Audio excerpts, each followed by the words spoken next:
నమస్తే. ప్రస్తుతం సోమాజిగూడ ప్రెస్ క్లబ్లో ఉన్నాం. మనతో పాటు మందకృష్ణ మాదిగ గారు ఉన్నారు. ఒకసారి మాట్లాడదాం. అన్న నమస్తే. అన్న చెప్పండి, ఇలా ఒంటరిగా 30 ఏళ్ళు పోరాటం చేసిర్రు, ఇలా ఒక్కొక్క కులం సొంతంగా వచ్చి ఇలా మీకు మద్దతు తెలుపుతా ఉంది, ఎట్లా అనిపిస్తూ ఉంది? చాలా సంతోషం. ఎందుకంటే 30 ఏళ్ళు ఒక పేద జాతి, అతిపెద్ద జనాభా ఉండి ఆర్థికంగా, విద్యాపరంగా, ఉద్యోగపరంగా, రాజకీయంగా చాలా వెనుకబడ్డ ఒక అతిపెద్ద జనాభా గల జాతి 30 ఏళ్ళుగా పోరాటం చేస్తుంది.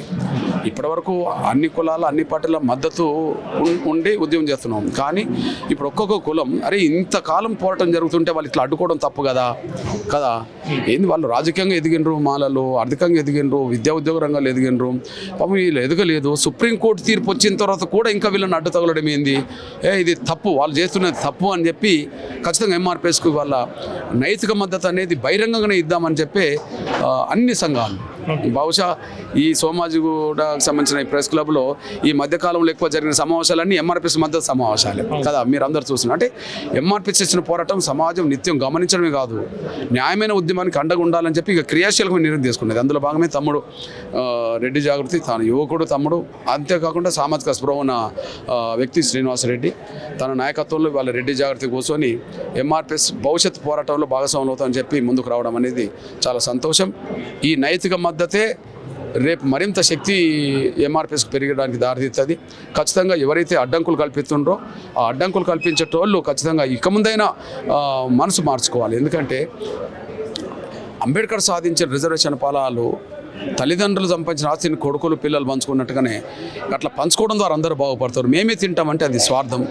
ఆ స్వార్థం అనేది వదిలి అందరం బాగుపడే దిశగా ముందుకు రావాలని చెప్పి వర్గీకరణకు సహకరిస్తేనే దళితుల మధ్యలో మరింత ఐక్యత పెరుగుతుంది. కానీ వర్గీకరణ అడ్డుకుంటే మాత్రం ఖచ్చితంగా మాలలతో, వర్గీకరణ వ్యతిరేకించే మాలలతో ఐక్యంగా ఉండే అవకాశం లేదనే విషయం మర్చిపోదని కూడా గుర్తు. 7 తారీఖు నాడు 1,00,000 డబ్బులు 1,000 గొంతుల కార్యక్రమం ఉంది. దానికంటే ముందు 2 తారీఖు నాడు బీసీలది సమావేశం కాబోతా ఉన్నారు. దానికి మద్దతుగా ఉన్నారా మీరు?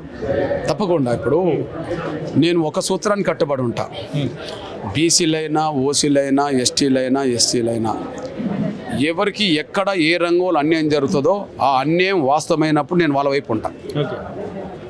ఓకే, నేను వాళ్ళ వైపు నిర్దిష్టంగా నిలబడతాను. కాబట్టి బీసీల జనాభా ఎంతో వాళ్ళ వాటా అన్ని రంగాల్లో రావాలి కదా, మాదిగల జనాభా ఎంతో అన్ని రంగాల్లో మా వాటా రావాలంటున్నప్పుడు బీసీల జనాభా ఎంతో వాళ్ళ వాటా వాళ్ళకి రావాలని కోరుకుంటే తప్పేం లేదు. కాబట్టి న్యాయమైన ప్రతి పోరాటానికి నా అండదండలు ఉంటాయి.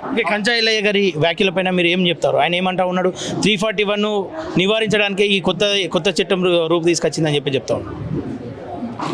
కంచా ఎల్లయ్య గారు వాదన అంతకుముందు ఎస్సీ వర్గీకరణ చేసుకునే అధికారం రాష్ట్రాలకే ఉన్నది, దీనికి పార్లమెంటుకు సంబంధం లేదు, అది లేదు, ఇది లేదని చెప్పి నన్ను అభినందిస్తూ చాలా గొప్ప ఉద్యమకారుడు, న్యాయం కోసం పోవటం చేస్తున్నాడని చెప్పి చాలా మాట్లాడిన సందర్భాలు ఉన్నాయి.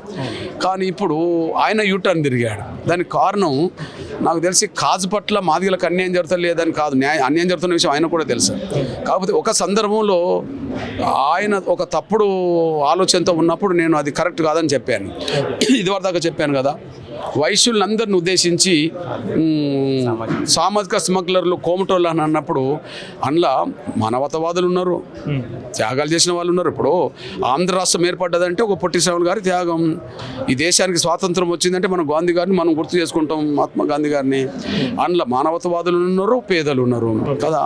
అంటే ఒక జాతిని మొత్తం దోచుకొని నిలబెట్టడం కరెక్ట్ కాదు అని చెప్పి నేను ఒక స్టేట్మెంట్ వైశ్యులకు మద్దతు ఇచ్చాను.